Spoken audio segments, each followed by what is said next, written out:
Bonjour les amateurs de sport, moi c'est Alissa. On est back pour un autre épisode de 2 Minute Warning. J'ai mon co-host avec moi. Omega Supreme, aka the numbers guy. Men lie, women lie, numbers don't. Let's get it. Let's get it.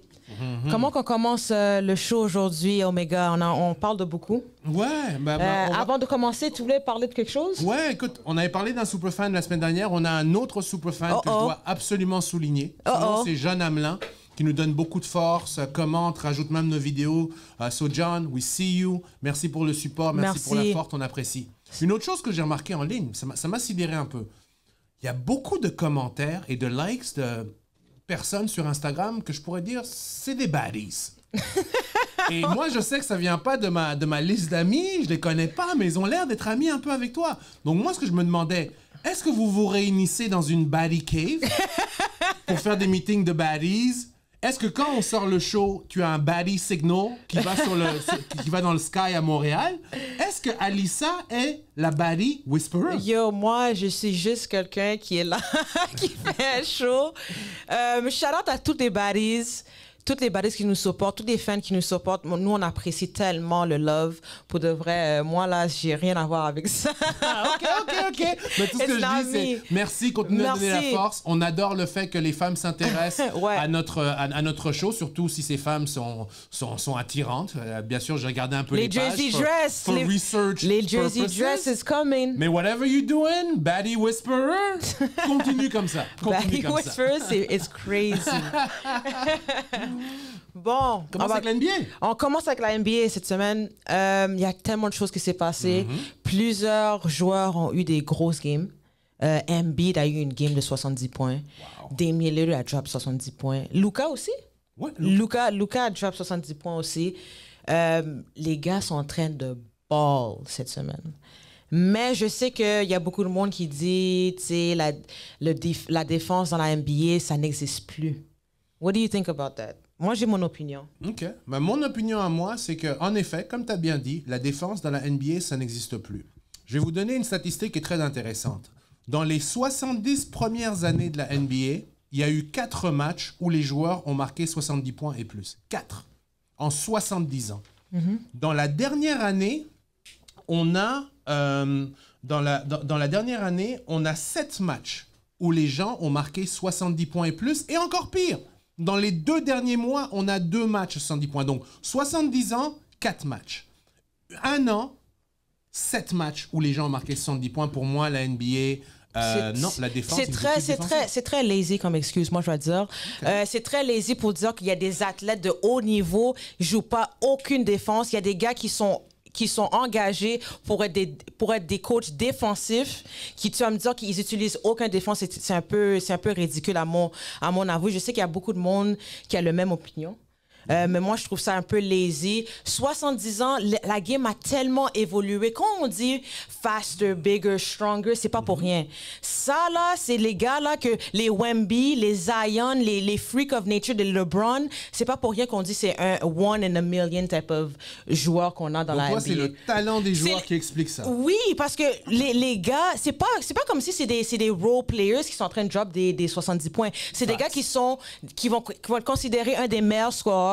C'est des Embiid qui est super talentueux. C'est pas un gars qui, lui, par lui-même, c'est un freak of nature. À son niveau, à sa grandeur, est beau de carry la balle, de handle la balle, comment qu'il fait, de scorer de tous les niveaux. Un autre KD, un Devin Booker, c'est des gars qui savent scorer. C'est pas pour rien que ça arrive. C'est à cause que la game est beaucoup plus vite, fait qu'on score à un plus vite niveau.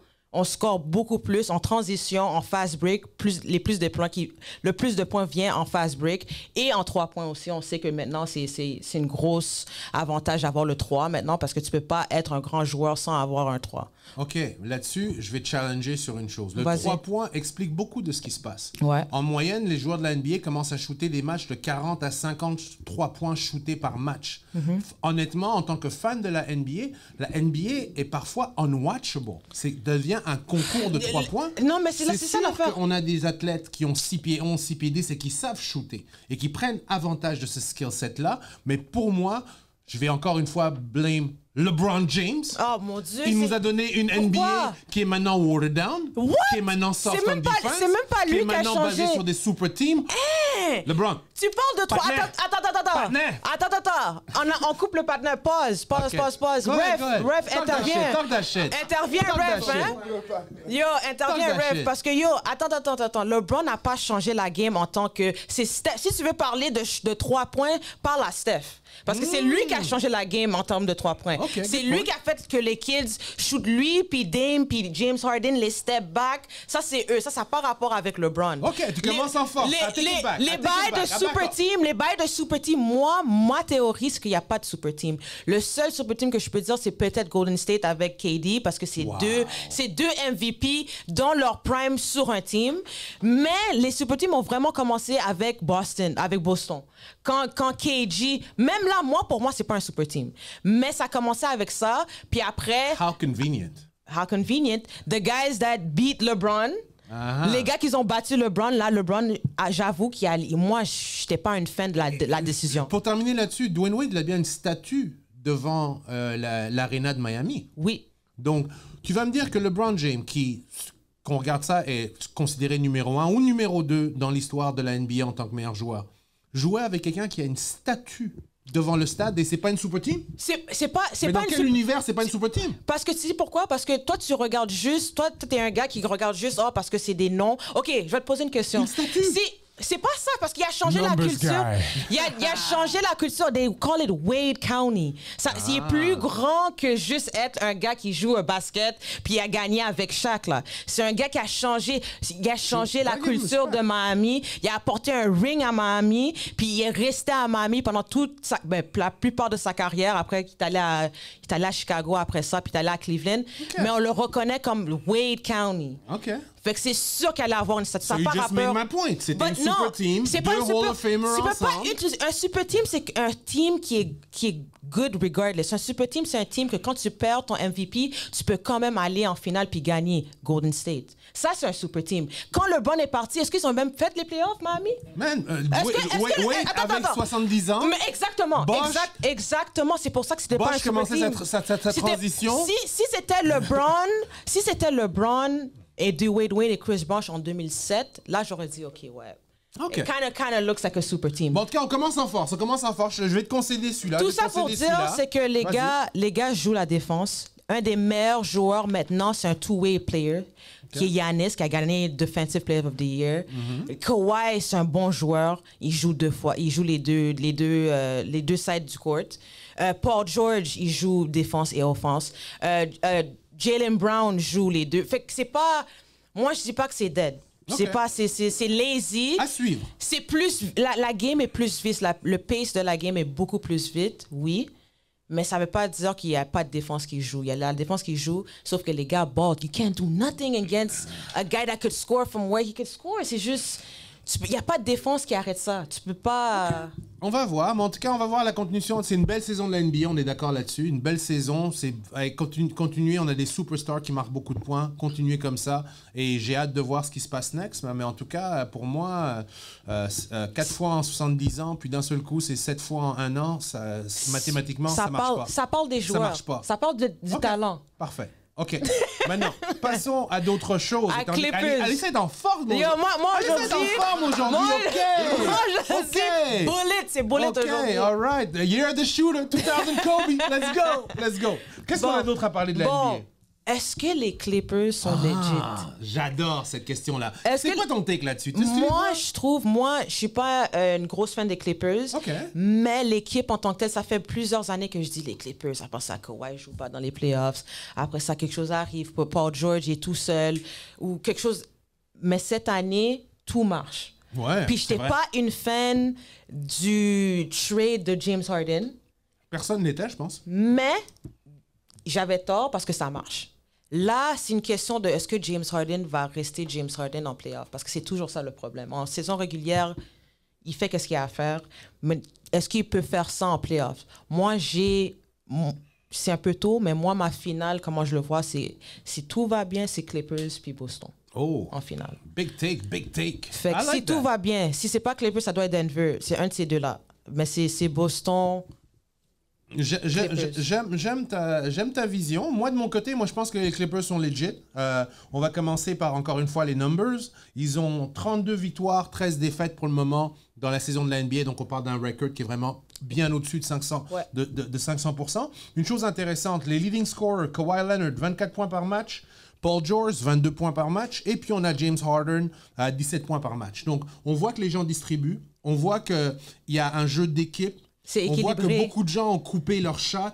C'est des gars qui avaient un très gros usage rate et qui l'ont descendu un peu. Donc, pour moi, quand je vois cette balance, les sacrifices que les gars font pour le bienfait de l'équipe, ça paraît très, très bien. Je dirais pas que c'est des favoris pour le titre, mais ils sont 3e dans l'Ouest en ce moment et je pense qu'ils sont très bien partis pour être un sérieux contender. Exactement. Puis j'aime ce que tu as dit parce que tu n'as pas nécessairement parlé des stats, mais tu as parlé des affaires qui sont très, très, très importantes qui sont pas sur les stats. Le fait, les sacrifices, oui. Ça veut dire qu'il y a une bonne chimie, ça veut dire qu'il y a un respect entre l'équipe, ça veut dire que peut-être le coach a une vie plus facile avec tellement de superstars, ça rend que sa vie plus facile, fait qu'il n'y a pas un problème d'ego. Voilà. Fait que ces affaires-là sont tellement importantes parce que pour gagner un championship, il faut que tout marche. Mais et non seulement ça, je trouve qu'en tant que match-up, les gars sont avec Kawhi et Paul George, deux très bons joueurs offensifs qui jouent les deux bords. Ça va être un très fou match-up pour eux parce qu'ils ne sont pas petits. C'est des gars qui sont longs avec des longs bras, avec un long reach. Alors, moi, j'aimerais ça. Legit? On est d'accord là-dessus? I will give them the legit stamp. Moi, je le donne legit. Ils ont une chance. Mais encore une fois, il va falloir qu'on attende James Harden qui se transforme pas en Lamar Jackson et qui c'est pour plus tard. On va arriver à là. On continue dans la NBA. Mais Knicks sont en feu. Mes Knicks sont en feu. Go, New York, go, New York, go. Qu'est-ce que tu penses de tes Knicks? Mes Knicks sont legit. On parlait du record des Clippers. Les Knicks, en ce moment, sont très bien placés dans l'Ouest. Ils ont Brunson qui est le leader. Regardez les stats de Brunson. 27 points par match, 6,5 assists par match, 51% shooting et 41% à 3 points. J'adore. On parle de high level all-time statistics. Puis shout-out à lui parce qu'il a fait le All-Star Team aussi. Tout à fait. C'est un All-Star. Tout à fait. Shout-out. Très mérité. Ouais. Mais j'adore ça parce que j'aime les dogs. J'aime les gars qui travaillent dur pour leurs points. J'adore ça. Il vient de loin, là. C'était pas une personne qui était arrivée dans la NBA par la grande porte. Il a dû se prouver. Il a dû back up Luka Doncic. Oui. Donc, on a vraiment un leader. Pour moi, avec Brunson, on a un leader. Deuxième chose, Randall does what he does. 18 points, 9 rebonds. Et Adebayo fait la différence. Il fait la différence. On peut le mettre sur un George dans les NBA Finals. On peut le mettre sur un Butler. Et je pense que c'est ça la différence. Defense win championship. Tom Thibodeau, le coach qui est à la défensive. Donc, mon take, c'est les Knicks are legit. Ils peuvent définitivement gagner cette Eastern Conference. Dernière chose sur la Eastern Conference. LeBron James a fait 10 finales de la NBA parce que la Eastern Conference est absolument horrible. Donc, n'importe qui a une grosse équipe a une chance. OK, c'est bon. Parlons de Tom Thibodeau. Il y a tellement de... Ouais. Mais Tom Thibodeau, bon, c'est là. Bon, les fans de Knicks, don't be mad at me. Moi, j'adore qu'est-ce que les Knicks font. J'ai jamais vraiment été un fan des Knicks. Regarde, je suis une fan de Chicago Bulls, tu sais déjà. Mais... in fact. Mais... l'affaire, vous êtes très bon en saison régulière, puis ça va continuer à être comme ça parce que vous avez une équipe solide, vous avez fait des bons trades. Mon problème avec moi, c'est quand tu as mentionné Tom Thibodeau. OK. Tom Thibodeau était un coach, avant qu'il soit coach des Chicago Bulls, il était defensive coach à Boston. Et c'était l'année où il a gagné. C'est la seule année où il a gagné un ring, c'est avec Boston en 2008. Puis il a fait un job excellent quand il y avait Eddie House. Mais il n'était pas head coach à ce moment-là. Non, il n'était pas head coach. Et c'est ça mon point. Il est à une meilleure position quand il n'y a pas le rôle de head coach. Il tire le meilleur de ses joueurs en saison régulière. Puis ça, c'est vrai parce que même quand on n'avait pas Derrick Rose, on était quand même dans les tops dans l'Est avec Jimmy Butler. En effet. Parce que sa défense couvre beaucoup de ses points faibles. Ses points faibles, OK. But defense wins championship. Oui, mais le but de la game, c'est de marquer. Tu gagnes pas si tu marques pas à la fin de la journée. Il n'y a jamais eu un gars qui était juste un défendeur puis il était le meilleur joueur de l'équipe puis il a gagné. On l'a eu ça avec Dwight, il a perdu contre Kobe. Parce que Dwight il était pas un juggernaut en offense. Il était supernatural, il était bien en offense, il était un rim protector, mais il était pas un gars qui avait un fullback qui allait te drop 40 points. Il était pas ça. Ouais, mais Dwight, il faut... Let's pause for a second. Let's not get on... Yo, oh boy. Pause. Il y a des Let's not get on Dwight, mais juste pour vous dire, c'est que il est pas un head coach. C'est un coach qui devrait être un coach défensif seulement. Et quand il est dans une situation où il va face une autre équipe, comme Miami, vous voulez pas voir Miami. Pas nécessairement parce que c'est une meilleure équipe, mais parce que c'est un mauvais match-up pour vous. Non seulement ça, il y a un meilleur coach. Coach Spoelstra, c'est un de mes coachs préférés. Wow. You're gonna get out-coached by Tom Thibodeau. Take it from a Bulls fan. J'ai eu Tom Thibodeau, je l'avais. Il était coach of the year avec les Bulls. He's not that guy. So, verdict. He's en train de hold back. Are they for real or they're not for real? They're for real, but they need a new coach. Ils vont rester où ils sont, tout second round.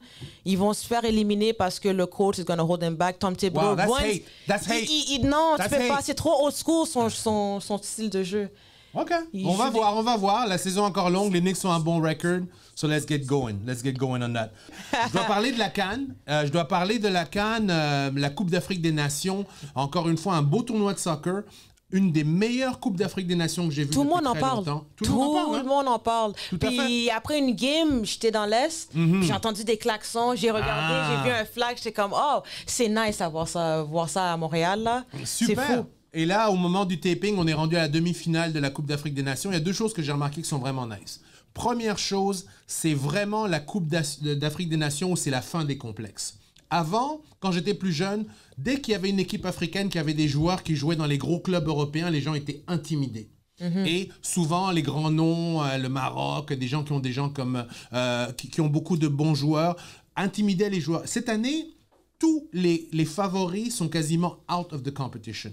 Au début, la semaine dernière, j'avais parlé du Maroc, j'avais parlé de l'Égypte, j'avais parlé de l'Algérie, de la Côte d'Ivoire, du Cameroun et puis le Dark Horse, le Congo. Tout le monde est out, à part le Congo et la Côte d'Ivoire qui sont en demi-finale, qui vont probablement jouer ensemble. Donc, grosse force à mon pays, le Congo RDC. Congo. Fimbuna Fimbu, on est là, c'est prêt. Le ref est pas content. une belle compétition. Deuxième chose que j'ai remarqué, les terrains. Un des gros problèmes de la Coupe d'Afrique des Nations, c'est que l'Afrique, c'est chaud. Les terrains n'étaient pas vraiment en forme comme ça. Là. On parlait, le terrain était jaune à la fin de la compétition. Devant le goaler, il y avait de la terre seulement, de la poussière qui soulevait partout. Les terrains sont nickel. On dirait des terrains d'équipes européennes. Okay. Donc, justement, le niveau de compétition s'améliore, le niveau de technique s'améliore là-dessus. On va quand même remarquer des beaux parcours. La Guinée a eu un très beau parcours, a perdu contre ma RDC, mais c'est une équipe qui a vraiment montré beaucoup de force, beaucoup d'âme. Mais une chose qu'il faut que je dise, mes amis du Maghreb, Patna, Algérie, Maroc, OK, Égypte, les gros favoris avec des gros stars. En arabe, il y a un mot, on dit l'archouma. L'archouma, c'est la honte. L'archouma à vous autres. Vous vous êtes pointés en touristes. Donc, mes gars là, you gotta do better. Il faut augmenter. Mais maintenant, on se retrouve avec un carré d'as qui est vraiment super. Ouais. Ça va se retrouver avec la Congo RDC contre les host country qui est la Côte d'Ivoire. Donc les éléphants contre les léopards. Ça, c'est un gros match-up. Fimbula Fimbu. Let's go. On va entendre du bruit. Let's go. Et l'autre, c'est quoi? Et une dernière chose, je vais t'apprendre un peu de congolais. Nous, l'équipe, on appelle ça Eloko Amakasi. Eloko Amakasa. Eloko, ça veut dire la chose. Makasi, ça veut dire la force.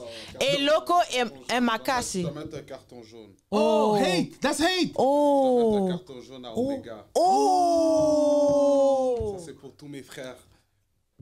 pour tous mes frères maghérébiens que, année après année, ils sont venus en force. Mais cette année, ça n'a pas été leur année, mais Omega a ce genre d'opinion. Et ça, je suis pas d'accord. Alors, j'ai besoin que tu donnes 30 secondes pour que tu expliques en profondeur ce genre d'opinion que tu viens d'avoir. OK, pas de problème. Les pays du Maghreb sont les favoris de cette compétition. Pourquoi? Parce qu'ils ont des très gros joueurs. On parle de le Maroc qui a terminé, je pense, dans le top 3 de la Coupe du Monde. L'Égypte qui a Mo Salah, qui est un des meilleurs joueurs au monde. L'Algérie avec les Hakim Ziyech. Donc, et voir des équipes qui ont tant de talent. Des gens qui font littéralement des millions de dollars dans les meilleurs championnats du monde, qui se retrouvent à représenter leur pays et se font éliminer au premier round pour moi, pour le peuple justement, pour le respect que j'ai pour nos amis maghrébins qui ont tellement de force et qui donnent tellement de support à leur équipe, ils méritaient mieux que ça. Moi, je dis l'Archouma, c'est pas parce que les gars ont mal joué. Je dis ça parce que vos fans méritent mieux. Ouf. Donc, mes maghrébins, keep your head up. Vous allez revenir en force, on le sait, vous avez des très bons joueurs. Mais là, ce que je disais, ça ne s'adressait pas à l'équipe, ça s'adresse à ce que les fans méritent. Jean Talon est en deuil en ce moment. On veut que ça aille mieux. On veut que ça aille mieux. Et c'est comme ça. Donc pour la CAN, une des CAN les plus excitantes. Des beaux terrains. Très relancés. Les gens, la fin des complexes. Je pense qu'on peut vraiment nommer, si on veut nommer la ligne de base. Donc Congo-Côte d'Ivoire. Fait que tu vas stick avec ton équipe, c'est Congo qui va... Il faut. On est trop proche. On est à 2 victoires de gagner. C'est sûr qu'on a la nation haute. Les éléphants sont toujours un gros challenge, donc on va regarder ça. Et bien sûr, on va voir l'Afrique du Sud et le Nigeria, mais le favori, je dois le dire, ce sont les Nigérians avec Osimhen. Ils ont une équipe absolument terrible. Donc pour moi, je vois une finale Nigeria-Congo et abattez-moi pas en tant que fier Congolais, je vois que les Aigles vont gagner cette compétition. Oh! On va voir. Wow. On va voir. Je suis banni, là. Là, je ne veux plus me promener à Pineuf. Là, je suis banni de Pointe-Saint-Charles, je sais. Mais il faut que je dise les vraies choses. C'est tout pour la CAN. Très belle compétition. Nice. OK, on va passer à d'autres affaires. NHL.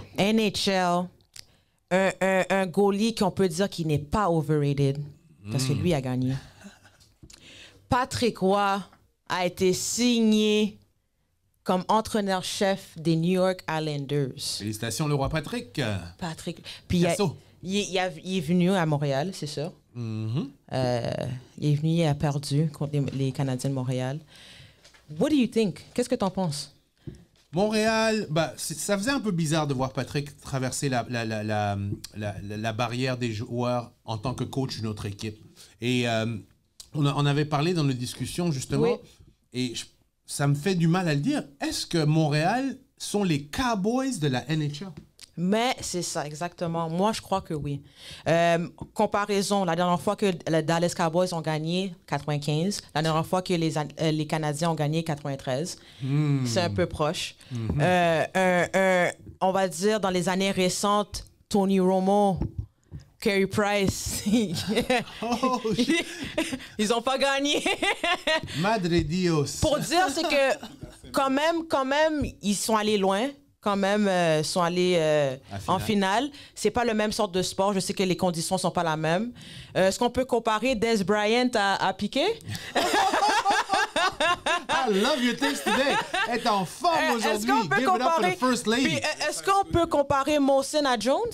Oh, she's cooking. Est-ce qu'on peut faire ça aussi? Wow. Fait que, I guess, puis aussi, le niveau de la franchise, à quel point qu'elle est importante au sport, à la Ligue. Yeah. Team Canada, plus la plus grosse team de la Ligue. Exactement. Puis ils disent toujours, les Américains, c'est It's America's team. Le Dallas Cowboys, c'est It's America's team. Ici, c'est la même affaire, les Canadiens. C'est North America's team. Fait que 100%, ça fait mal à dire. Mais 100%, les Canadiens, vous êtes les Dallas Cowboys de la NHL. C'est fou, ça. Ce qui m'a fait mal aussi, c'est que j'ai vu des gens qui littéralement achetaient des chandails des Islanders. Ah non, mais c'est... Et au début, ça m'a fait beaucoup de mal. Parce que moi, je suis un fan du Canadien à fond, comme vous tous. On regarde les Habs. We love the Habs. Go, Habs, go. Ouais. Et honnêtement, comme tu le disais, on n'a pas vu notre équipe gagner depuis 95. Il y a des enfants qui sont maintenant des adultes qui n'ont jamais vu le Canadien gagner. Moi. Comme il y a des fans des Cowboys qui n'ont jamais vu les Cowboys gagner. Ouais. Mais une chose qui m'a vraiment touché, c'est que quand j'ai vu ces gens acheter des chandails des Islanders, devenir des fans des Islanders, au début, j'étais vraiment contre ça parce que moi, je suis ride or die, go Habs, go tout le temps. Ouais. Mais je me suis dit, Jeff Molson, là, il est un peu comme Jerry Jones. C'est un gars qui a beaucoup d'ego. C'est un gars qui a pris beaucoup de décisions. C'est pour ça que je disais, ça m'a fait mal quand j'ai vu Patrick Roy traverser le tunnel et rentrer sur la glace en tant que coach des Islanders. Et je sais que la raison pour laquelle Patrick Roy n'a jamais coaché le Canadien, c'est Jeff Molson. C'est son ego. Exact. L'excuse, c'est que on veut protéger le club, personne n'est plus gros que le club. Mais la réalité, c'est comme les Cowboys, personne n'est plus gros que toi, partner. Jeff Molson, on souffre. On paye tes hot dogs à 20 pièces, tes bières à 50 pièces. On paye le ticket. Une soirée au Canadien, ça coûte 1000 pièces. Oh, tabarnak. Et toi, tu ne vas jamais mettre ton ego de côté. Tu nous fais mal. S'il vous plaît, les fans méritent mieux. Et je pense que malheureusement, les gens qui encouragent les Islanders maintenant, c'est parce qu'on ne peut pas renvoyer le owner. Comme les Cowboys ne peuvent pas renvoyer Jerry Jones, on est pris avec. Donc, la seule chose qu'on peut faire, c'est donner notre hard-earned money, notre support, malheureusement, à quelque chose d'autre. Donc, oui, malheureusement, je suis d'accord avec toi. Les Canadiens sont rendus les Cowboys de la NHL. C'est fou, c'est fou. C'est le temps de se séparer de Molson. Hein. Faut. Mais quand Dak a perdu, quand Dallas a perdu contre Green Bay, c'est ça la première affaire. C'est soit qu'on trade Dak ou soit qu'on we get rid of Jerry Jones. C'est ça. Et c'est ironique, hein? C'est un curse. Au Canada, où il y a la séparation du Québec et un gros topic, est-ce que c'est le temps de se séparer du honneur des Canadiens? I love that take. Et je pense justement dans notre province très séparatiste, ça fait beaucoup de sens. Donc, tous mes gars, au lieu de focuser sur un référendum fédéral, faisons un référendum. Let's get Molson the hell out of here. Il a fait son argent, il a ses condos, il a toutes ces affaires-là. Nous, on veut une équipe gagnante, on veut voir des coupes, on veut voir des jeunes qui savent que le Canadien est encore une grande équipe. Bon, on a bien dit ça. Passons à autre chose maintenant. Oui. La boxe. La boxe, let's go. La boxe. Let's go. Bon, Shakur Stevenson, qui est un gros nom, a annoncé qu'il prend sa retraite. Wow. J'ai vu ça, j'étais comme Shakur Stevenson prend sa retraite. Dans sa prime, là. Dans sa prime, en plus. Mais, OK, j'ai continué à scroll. Fait que pour moi, c'est comme... Est-ce qu'on care de la boxe en tant que telle? Est-ce que la boxe est dans le déclin? Un gros point, tu sais, la boxe, ça reste toujours un art qui est très vieux, qui est très connu. Moi, je suis un fan de boxe. Mais la boxe, le problème qu'ils ont, c'est qu'ils n'ont pas de relève. Depuis Floyd, soyons honnêtes, là, soyons honnêtes. Depuis Floyd Mayweather a retired, 50-0, whatever the hell he was, il n'y a personne qui va chercher les gens comme ça. Bien sûr, il y a Canelo, qui est un grand boxeur. Mais peut-être c'est un peu plus une affaire de mexicaine et ainsi de suite. Mais en Amérique du Nord, un big champion que l'on veut tous voir rise up to the top, on n'en a plus. Et je pense que ça fait beaucoup de mal. La deuxième chose qui a fait du mal à la boxe, pourquoi je pense que la boxe commence à devenir un peu irrelevant, c'est le UFC. Moi, je suis un gars de martial art, MMA. MMA, toutes les meilleures fight les meilleurs. Et ça, c'est ça qui manque à la boxe. Justement, Shakur Stevenson, il a jamais fight contre les Tank, il a jamais fight contre les Crawford, il a jamais fight, ils ne se battent pas ensemble. Nous, le public, on a demandé pendant 10 ans Mayweather contre, comment il s'appelle, Pacquiao. On l'a jamais eu. Tu ne peux pas ne pas écouter ton public. Il faut écouter le public. On l'a eu 10 ans plus tard, quand les gars étaient déjà au bord du retirement. Mais pourquoi ça prend 10 ans? Pourquoi on ne joue pas dans la prime? Donc, pour moi, la boxe est en déclin. Est-ce que la boxe est morte? Jamais. La boxe, c'est le grand art, le noble art. Mais ça commence à Puis c'est fou à dire parce que c'est dans un era où il y a quand même beaucoup de gros noms. C'est pas juste... Il y avait quelques années où c'était un peu vide, mais maintenant, il y a des Devin Haney, il y a ton boy de UFC qui est arrivé, Ngannou, qui a fait un gros impact, Tank qui est là. Il y a l'autre aussi, Jamal Crawford. Ouais, c'est vrai. Les noms sont là, mais they don't fight. Fight, guys, fight. You guys are good. Get together, remplissez les arénas, on va être là, on va vous supporter. On veut juste voir des fights, des gens qui fightent dans leur prime. Ouais, 100%. Tout à fait. Et une dernière chose sur la boxe, justement, il faut quand même le souligner, Tyson Fury qui était supposé avoir un combat avec Usyk, qui malheureusement a reçu une grosse coupure au-dessus de l'arcade sourcilière et qui n'aura pas le combat, s'est reculé. Beaucoup de gens disent que Tyson Fury is a bit scared. Mais peut-être il s'est fait choquer par... Non, c'est vrai, vraiment, il était ouvert, là, il était clairement ouvert, ils ont montré la photo, là, il était vraiment blessé. Ouais. Mais se demander pourquoi un champion du monde, à 2 semaines d'un gros combat, n'a pas de headgear pour se protéger, c'est pas fort. C'est pas fort.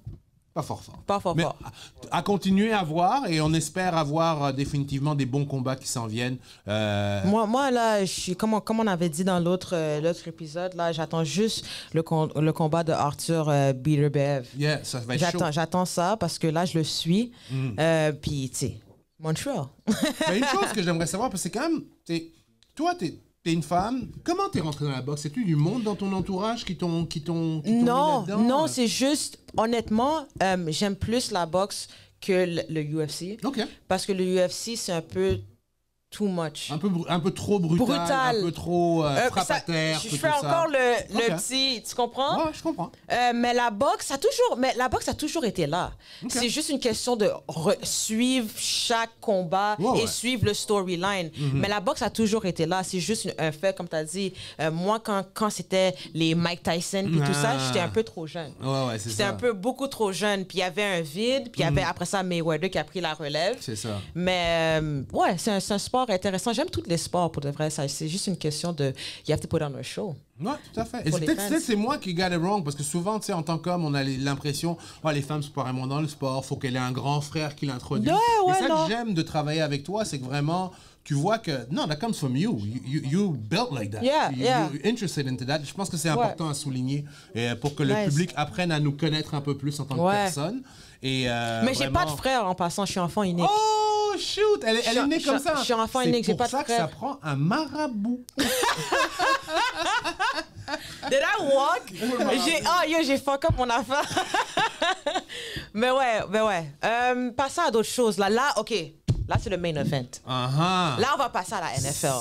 Yes, on va parler de beaucoup de choses, là, parce que beaucoup de choses sont arrivées. Puis en plus, le Super Bowl arrive. Alors, première chose, on va parler des Ravens. On va parler de Lamar, parce que moi, j'étais là à dire, c'est l'année à Lamar. C'est l'année à Lamar. It's Lamar's year. Et Lamar m'a dit, nah. C'est pas mon année. Dak, is that you? Dak is crazy. Dak, is that you? Dak is crazy. OK. Moi, je vais dire, honnêtement, je vais commencer par mon take, puis je vais te laisser défendre Lamar Jackson. Lamar Jackson m'a déçu parce qu'il n'a pas joué avec ses forces. Je m'attendais à voir beaucoup de run, beaucoup de pression, put the pressure on the edge. Et j'ai trouvé qu'il était un peu timide. Moi, je trouve toujours dommage, et j'espère que c'est pas le cas, le fait que Lamar Jackson, on dirait qu'il voulait faire un point, montrer qu'il peut out Mahomes, et je trouve que c'était la mauvaise stratégie. Je trouve qu'il a beaucoup d'outils et qu'un quart arrière peut être un two-way threat, et c'est correct. Tant que tu gagnes, c'est ça qui compte. Donc, c'est ça qui m'a déçu un peu. Pour moi, c'était un choke job. C'était un choke job. Bon. Content que tu sois d'accord. Je suis très d'accord. I was wrong. C'était pas l'année à Lamar. Je crois que le stage était beaucoup trop gros pour Lamar parce qu'on l'a vu, il n'a pas joué comme Lamar. Bon, avant de commencer à Lamar, il y a tellement d'affaires qui s'est passées qui n'étaient pas supposées de passer. Le fait qu'ils n'ont pas run la balle quand ils savent c'est leur force de run la balle, ça, c'est une mauvaise décision sur le coach. Ça, c'est de un. Zay Flowers, le taunting call, le fumble in the end zone, ça, c'est des affaires qui peuvent ne pas se passer, puis c'est pas la faute à Lamar. La seule affaire que je peux dire à Lamar, c'est les fumbles, le sac, le lancer dans le end zone en triple coverage. Lamar, c'est une affaire mentale. Lui, il est très numbers guy. Moi, je suis intangible girl. J'aime les affaires qui sont pas dans les stats. You know what I mean? J'aime les affaires. Moi, je suis eye test. Je le voyais, c'était comme everything was on Lamar's back. C'était comme tout le Black History Month arrivait. Puis comme I have to make it. Puis j'espère que ça va pas être une tradition pour Lamar parce que Lamar, il est vraiment talentueux. Il a fait des bons plays. Je veux souligner une autre affaire. La défense des Ravens les a sauvés. Parce que sans la défense de Ravens, la game est finie. Non seulement ça, Patrick Mahomes n'a pas nécessairement jouer comme Patrick Mahomes MVP là. Vous êtes très chanceux parce que Patrick Mahomes s'est fait sac. Il y a eu des possessions où ça a été coupé chaud à cause de la défense. Fait qu'il y a beaucoup de choses il y a beaucoup de situations où il a pu prendre la relève et gagner la game. Mais c'est pour ça que Baby Goat is Baby Goat et on le met dans un autre niveau parce que Mahomes is that guy. Finally, you talking my language. Let me talk my shit now. My homeboy. T'as bien défendu Lamar. Je pense que Lamar mérite ça à la veille de gagner son deuxième MVP. Et je pense que j'apprécie vraiment la défensive que t'as faite et rester quand même en topic. Et des points importants, le coaching, il y a beaucoup de choses. Il y a beaucoup de choses. Team game. Mais let's talk about Baby Goat now. Baby Goat. OK, bon, ça commence comme ça. C'est Tom Brady, Baby Goat, puis il n'y a pas beaucoup d'espace entre Tom Brady puis Baby Goat, puis le reste de la ligue, OK? Le reste des quarterbacks, on va dire. Il s'est mis à part. Tu sais pourquoi?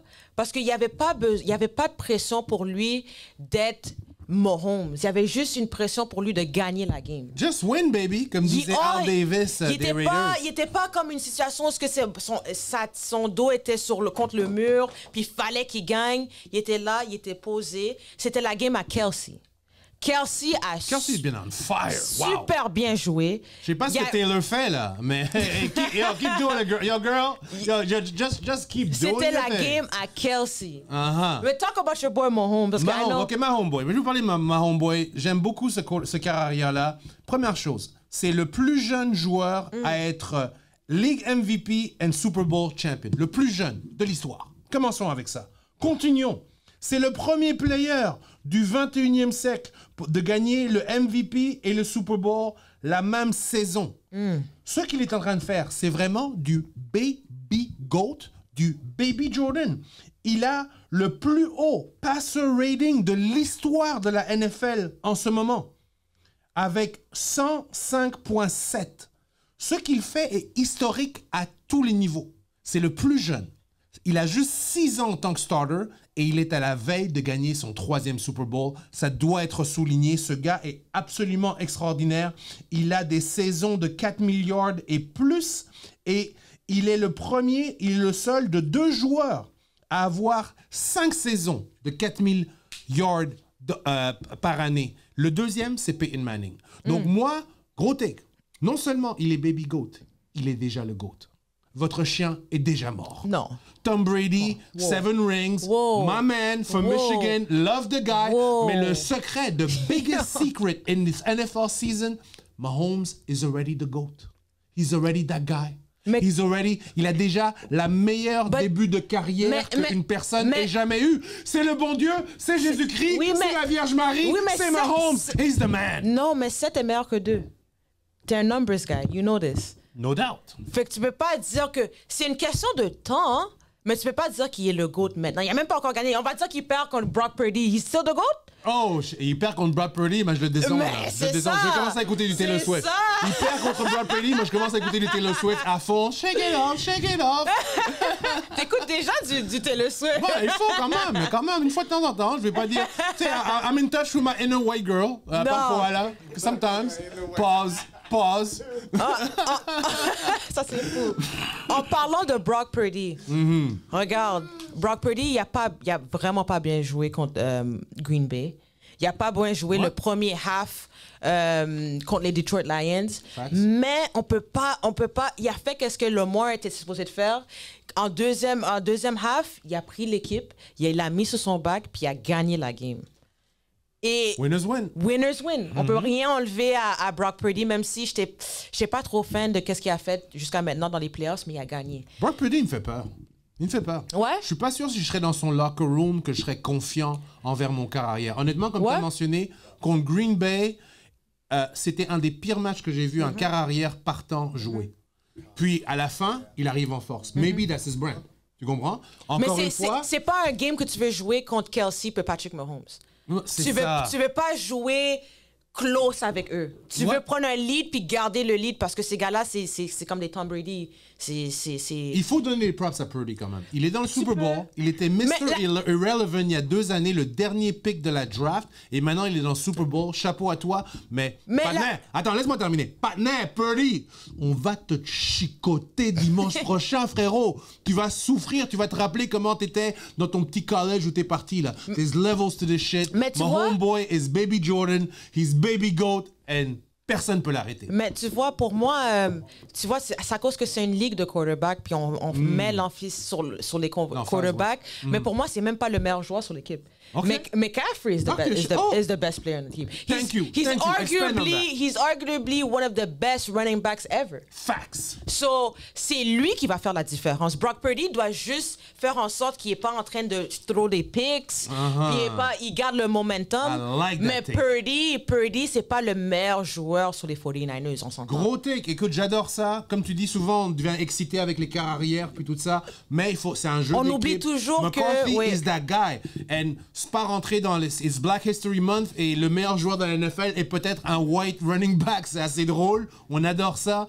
Mais non, he's the man. He's the man. This guy is tough to... Je l'ai vu justement, je pense que quand Purdy a commencé à bien jouer le dernier match, c'est quand McCarthy a commencé à doing his thing. So, c'est lui le... McCarthy, ça peut être le Joker. Très, très gros take de Alyssa. Tout à fait d'accord. Et je pense qu'on arrive au moment où we gotta put our money where our mouth is. Mais avant qu'on fasse ça, I gotta talk my shit. On avait fait des prédictions la dernière fois, là. On avait prédit les finales de conférence. Here we go. Your boy goes 4-1. Oh my gosh. 4-1. Ensuite, il y a les finales. Qui va être dans le Super Bowl? Your boy calls Baby Goat and the Chiefs. Et 49ers. Qui est en finale?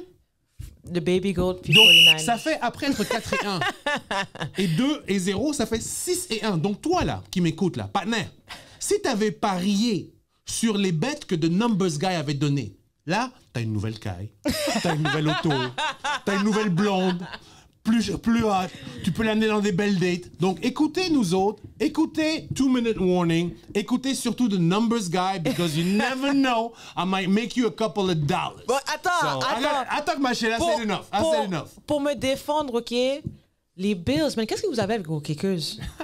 Les Bills, man. Qu'est-ce que vous avez avec vos kickers? Puis encore une fois, Brock Purdy, je savais pas que Brock Purdy allait faire qu'est-ce qu'il a fait contre les Detroit. Tout le monde, quand c'était halftime, tout le monde était comme, OK, Detroit Lions, le vrai choke job, c'est les Lions? Le vrai choke job, c'est les Lions. Oh, gros take. Parce qu'ils étaient trop en avance. Il restait 2 quarts. C'est honteux un peu, hein? 21-7. À la mi-temps, tu perds. Non. Et what's up with the coach qui veut pas faire de field goal? Oui, ça c'est un autre point. Mais c'est terrible. On a oublié ça. Take the point. Take the point. Dans une situation où tu t'en vas au Super Bowl, c'est pas une game saison régulière là. Take the points and play what you have to play after the... Un dernier take sur Detroit. Yo, l'équipe entière de Detroit, offensive et défensive, look like they had the greatest steroid dealer in the world. J'ai jamais vu ça. Personne n'était gros. Les linemen pèsent 325 livres. Les gars ont des flat stomach. Je ne sais pas ce qui se passe. Le coach aussi a l'air très, très balèze. Très gonflé. Mais Détroit, là, whatever you do in the back room there, c'est quelque chose, là. Je pense que... Ça, c'est DMS Fitness. DMS Fitness. Are you training these niggas, man? Je sais pas ce qui se passe, mais en tout cas, j'ai jamais vu une équipe aussi fit de ma vie. En tout cas, ils faisaient peur. Mais je pense que les stéroïdes ont run out dans la deuxième mi-temps. et résultat, 49ers en finale. Donc maintenant, nos paris. Nos paris, Super Bowl, next week. Au moment du taping, c'est next weekend. Je pense qu'on peut se faire un petit pari d'amis. Yo, Bossman, Fizzy, c'est quoi le budget, là? Mets-nous un petit budget pour le pari, là. If you get the best bet. Numbers Guy, combien de zéros tu veux? Moi, je dis au moins, c'est quelque chose qui va nous motiver, là. Au moins, 200 gouttes, là. Let's do it. OK, it's all. Oh, shit. So, on a Alyssa qui va faire ses paris. Moi, Omega Suprême. Et aussi, Bossman, derrière ça, DMS, Boss, Fizzy, qui va s'occuper de ça. Donc, on va commencer. Vas-y. On fait 2 choix. Ton équipe et ce que tu penses qui va être le final score. Okay. Donc, pour moi, je vais commencer en premier, tandis que I'm 6-1. Thank you very much. Oh, shit. I love this game. Love this game. Donc, Kansas City Chiefs, c'est mon pick. Baby Goat, Baby Jordan, troisième championnat, c'est clair. Le score, 28 à 17. 28 à 17, Kansas City Chiefs.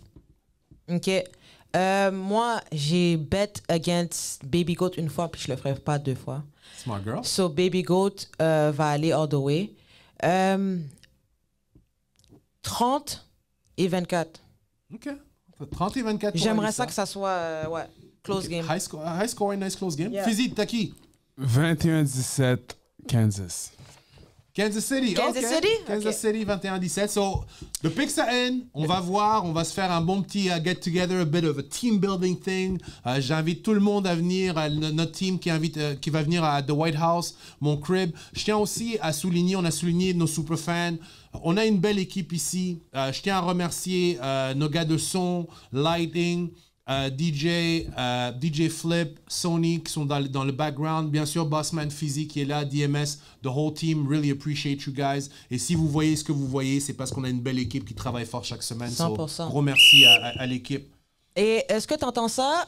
Oh! C'est le temps de 2-minute warning break. On vous revient avec une pause de 2 minutes. Bon, on est rendu à un des segments préférés du show, le 2-minute warning break, la pause 2 minutes. Ça, c'est quand on prend un temps pour surligner, annoncer, célébrer, honorer quelque chose qui s'est passé dans le monde du sport local à Montréal. Mais puisque on est dans le mois de l'histoire des Noirs, Tout à fait. on veut honorer un héros. Oui. Qui a passé un petit séjour à Montréal quand il a joué pour les Montreal Royals au baseball. Jackie Robinson. That's right, Jackie Robinson. Le premier Afro-Américain joueur de baseball qui a brisé les barrières raciales dans la game. Il a inspiré un tas de monde pour poursuivre leurs rêves. Même si tu as des obstacles raciaux qui est devant toi. C'est un pionnier, là. Il a Pionnier, man. Il a brisé la glace. Puis si tu veux savoir plus aussi, allez voir le film 42. Yeah, ça, c'est son numéro de Jersey. Ouais. Puis ça explique toute son histoire. Puis c'est sûr qu'il fallait qu'on honore une légende comme ça. Tout à fait, comme Alyssa l'a dit, c'est le mois de l'histoire des Noirs. Avant de rentrer dans l'histoire de M. Robinson avec Montréal, il faut que je dise une chose, c'est une affaire de fou, là. Il y a quelques jours, la statue de Jackie Robinson à Wichita, Kansas se fait voler. Wow. Il laisse que les pieds. Ça, c'est de la sorcellerie, ça. Il laisse que les pieds. Ça, c'est fou. Qui a fait ça? On ne sait pas. And we ain't saying nothing, mais Wichita, Kansas, man, c'est probablement quelqu'un de bien sous ou de bien high. Bring back Jackie, là. Yo, c'est ghetto. On dit parfois Montréal, c'est ghetto, tout ça, mais là, that's her. Mais Ramène on va honorer Jackie. quand même un grand homme. Donc, Oui. dis-moi un peu, ça veut dire quoi, Jackie Robinson à Montréal, pour toi? Jackie Robinson, premièrement, le fait qu'il était à Montréal, c'est à cause qu'il y avait une team de baseball dans la ligue mineure. Il était les Royals de Montréal. Le fait que Jackie Robinson soit le premièrement, il faut qu'on souligne que c'était en 1946. Wow. Puis c'est loin, mais c'est pas loin. C'est vrai? C'est pas loin, là. Mon grand-père est né en 43. Qui ont vécu ça. Ouais, c'est ça, exactement. Fait que c'est quand même récent. Le fait que, comme, il y avait le Negro League, il y avait une ligue juste pour les Noirs, puis il y avait des recruteurs qui sont allés, ils ont vu le talent de Jackie Robinson, ils l'ont amené à Montréal. Par la suite, il a fait sa carrière avec les Brooklyn Dodgers. Pour moi, Jackie Robinson, c'est comme un pionnier. C'est le premier qui a fait quelque chose qui a changé la culture. Que peut-être nous, on ne serait pas là en train de faire un show de sport si c'est pas le fait que Jackie Robinson a brisé les barrières dans le monde du sport. Fait que c'est important à savoir son histoire et qu'est-ce qu'il a fait pour les Noirs en général. Et je pense que pour nous, en tant que Montréalais et Québécois, il est important de savoir que son expérience à Montréal a été cruciale dans sa carrière et qu'elle a été très positive. Oui. Je vais vous citer une quote qui vient du MLB.com website où il dit que « Je pense que le fait d'avoir joué à Montréal, bien sûr, il le dit en anglais, c'est une translation, a eu un grand impact sur le succès que j'ai eu. » Je pense que c'est clé. Beaucoup de gens pensent qu'il a fait juste un petit séjour ici. Non, lui, il dit que le reste de ma carrière, il vient à partir de ça. Et j'ai une quote que j'aime beaucoup, où il dit « Je n'oublierai jamais d'avoir joué à Louisville pour les World Series dans mon propre pays et d'entendre des huées. » Il s'est fait debout à Louisville, Kentucky, pour jouer pour les World Series, puis d'être allé à Montréal après la victoire et d'entendre l'accueil chaleureux et amical que j'ai entendu. Donc, on a cet Afro-Américain qui vient jouer à Montréal, dans un autre pays, avec d'autres coutumes, puis tout ça, et qui non seulement crédite Montréal pour l'ensemble de sa carrière, et qui dit que pendant qu'il se faisait huer dans son propre pays, aux États-Unis, c'est en revenant à Montréal pour célébrer ce championnat que là, il était reçu, les gens l'accueillaient. That's amazing. Et surtout, parfois, il y a des polémiques, parfois, il y a des choses où on dit que le Québec n'est pas ouvert et tout ça, et ça fait quand même chaud au cœur quand j'ai fait les recherches de savoir que we treated him good. Il est venu ici and we took care of the man. On lui a donné la confiance, on lui a donné la force et il nous a jamais oubliés. So, merci Jackie, merci pour ton passage, merci Montréal pour l'avoir bien accueilli. Oui. Et it's positive. Yes. I love that. J'ai vraiment beaucoup aimé ça. Exactement, et ça fait un plaisir d'honorer Jackie Robinson pour notre 2-minute warning break. That's et right. also Happy Black History Month. Yeah, happy Black History Month, man. Check it out. Very nice. Bon. Là, on est back. Yeah. Puis on sait qu'est-ce qui arrive après le 2-minute warning break, c'est le débat final. That's right. Bon, on va garder le même petit... Keep the energy. The energy is up. On va garder le même petit thème qu'on a. C'est le Super Bowl team cette semaine. Fait que là, on va parler des meilleurs duos, man. Ouais. Ça, c'est comme tout le monde parle de ça. Le meilleur duo. Il y a 3 choix, là, maintenant. Fais-nous pas des Batman and Robin que Kobe est un... Ah, je rigole. Meilleur duo. 3 choix, vas-y. Talk that shit. Let me know. Meilleur duo. On va aller avec le old school. Jerry Rice, Joe Montana. Ouais, donc quarterback receveur ou quarterback tight end. Exactement. On va faire un millennial old school qui est old school, mais pas vraiment old school avec Tom Brady puis Gronk, obviously. Puis on va voir le new school avec Mahomes et Kelsey. C'est quoi ton numéro 1 duo? OK. Moi, ces 3 duos-là, très, très bon choix. Je pense que ça couvre quand même beaucoup d'air. Donc, moi, je vais parler encore numbers guy, on va parler chiffres. Jerry Rice et Montana. 151 playoff reception pour Jerry Rice. 2 Super Bowl ensemble. Donc, a very high level. Brady Gronk, 4 Super Bowl. Unbelievable. Et Rob Gronkowski, il a 98 réceptions dans les playoffs. Donc, moins de 100. Mahomes et Kelsey, ça devient épique. Là. 2 Super Bowl, going on 3. On espère que dimanche prochain, on Mahomes sait pas. Travis Kelsey vient de briser le record de Jerry Rice de 156 playoff reception. Moi, mon pick, c'est Kansas City, Kelsey et Mahomes already. They are the best duo. OK. Pourquoi? Laisse-moi terminer. Je dis toujours qu'est-ce que je pense, puis maintenant pourquoi? Pourquoi? Parce que déjà battre le record de Jerry Rice quand tu es un tight end qui souvent ramasse moins de balles que des receveurs, c'est fou. Deuxièmement, tu as déjà gagné 2 Super Bowls, peut-être 3 bientôt. Donc, tu es déjà proche du 4 de Gronk et de Brady. And it's baby GOAT, man. The man is dating Taylor Swift. OK? La plus grosse pop star au monde. Enragé. Le monde sont déjà tannés. Pop star au monde. Non, pourquoi t'amènes Taylor Swift dans tout le monde? The man is banging Taylor Swift. On veut pas la voir dans les games. Tu parles de elle dans Too Many Warning. Écoute, moi je te dis. Non. Moi j'étais un gars qui était dans un locker. Quand t'as une barille là, à ton bras là, non seulement you're the man. Non. Parce que tu ramasses les Super Bowls, tu gagnes les compétitions. Mais en plus t'amènes une barille, bro. C'est pas. Non.